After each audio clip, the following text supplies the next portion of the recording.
Me rastin e festës së Fitër Bajramit në kryesinë e Bashkësisë Islame të Kosovës, u organizua pritja tradicionale e mysafirëve, të cilët erdhën për të uruar këtë festë të rëndësishme. Muftiu i Kosovës Naim Tërnava me bashkëpunëtorët e tij pranuan urimet më të mira dhe vlerësime të larta për punën e vazhdueshme nga krerë të lartë shtetëror dhe mysafirë të shumtë. Presidentja e Kosovës Vjosa Osmani falenderoi Muftiun Tërnava dhe Bashkësinë Islame të Kosovës për kontributin ndër vite, duke përcjellë njëkohësisht urimet e saj për të gjithë besimtarët musliman. Dua ta falenderoj Muftiun dhe të gjithë bashkëpunëtorët e tij anë kënd Kosovës në Bashkësinë Islame të Kosovës për punën e jashtëzakonshme që e bëjnë përgjatë tërë vitit, por në veçanti përgjatë muajit të shenjtë të Ramazanit për të mbështetur familje në nevojë, për të siguruar që çdo familje ka begati, ka harmoni, ka mbështetje, ndihen dorën e mbështetjes edhe në kohë të rënda. Ndërkaq kryeministri i vendit Albin Kurti vlerësoi angazhimin, punën dhe rolin e Muftiut Tërnava, si dhe kontributin aktual e historik të Bashkësisë Islame. Ai po ashtu kujtoi me respekt hoxhallarët, imamët dëshmor që ranë në luftën çlirimtare. Si vjet janë bërë 30 vjet, prej se unë njihem personalisht me Muftiun Naim Tërnava dhe unë asnjëherë nuk e harroj kontributin e tij si udhëheqës i medreses Alaudin, ku mbaheshin atë botë aktivitetet e shumta shoqërore dhe kombëtare në kuadër të rezistencës sonë. Gjithashtu sot kujtojmë edhe 37 hoxhallar, imam, shejt që ranë dëshmor në luftën çlirimtare.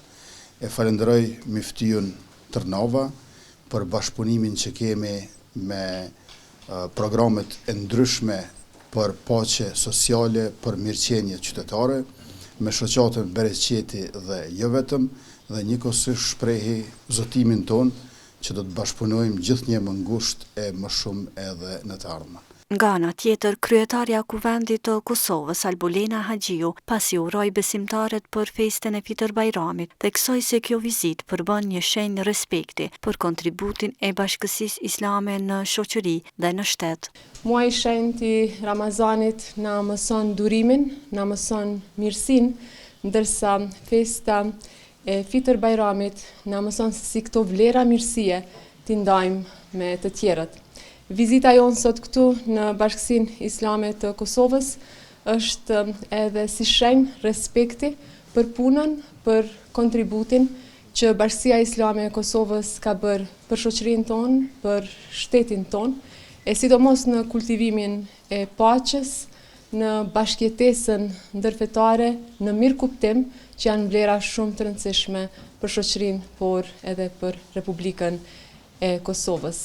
Muftiu Tërnava me bashkëpunëtor pranuan urime e vlerësime edhe nga i peshkvi i Kosovës, kryetari i Prishtinës, përfaqësues të partive politike, si dhe përfaqësues të institucioneve të ndryshme e mysafirë të tjerë. Shfrytëzoj rastin të ju uroj gjithë njerëzve që jetojnë në Kosovë, pavarësisht besimit katolik apo musliman, ortodoks apo diçka tjetër, ne dhe gjithë kemi paqen rreth parë në zemrat tona, harmoninë dhe lumturinë në familjet tona. Faleminderit shumë Mufti për bashkëpunimin e mrekullueshëm që e kemi së bashku me kryeqytetin. E uroj që të vazhdojmë edhe tutje mirë më mirë. Populli jonë gjithmonë ka qenë solidar, është dhe jam i bindur që ky solidaritet edhe mbas të asaj që na tregon gjithmonë Muftiu duke u rritur, dhe është tepër mirë që njerëz nevojë të përkrahen, ndihmohen, këtë vizitan mes neve. Lutja dhe agjerimi i muajit shenjtë të Ramazanit u pranoft nga kryusi. Mbi gjitha në këtë periudhë, edhe për te kësaj periudhe, t'i ruajmë, t'i kultivojmë dhe t'i mbrojmë këto vlera që rëndom i gjejmë gjatë këtij muajit shenjtë dhe gjatë festës së Bajramit. Gëzuar festa e Fitër Bajramit me përkushtim, ashtu si e ka karakterizuar edhe muaji i shenjtë i Ramazanit, me unitet, pra që t'jemi bashkë, po edhe solidariteti, që t'i gjindemi njëri tjetrit, sa ma bashkë, sa ma solidar, është mirë në gjithë neve. Pritja tradicionale organizohet çdo vit nga Bashkësia Islame e Kosovës me rastin e festave të Bajramit. Manifestimi qendror i Fitër Bajramit në Kosovë u mbaj në xhaminë e madhe në Prishtinë, ku besimtarë të shumtë u mblodhen që në orët e hershme të mëngjesit.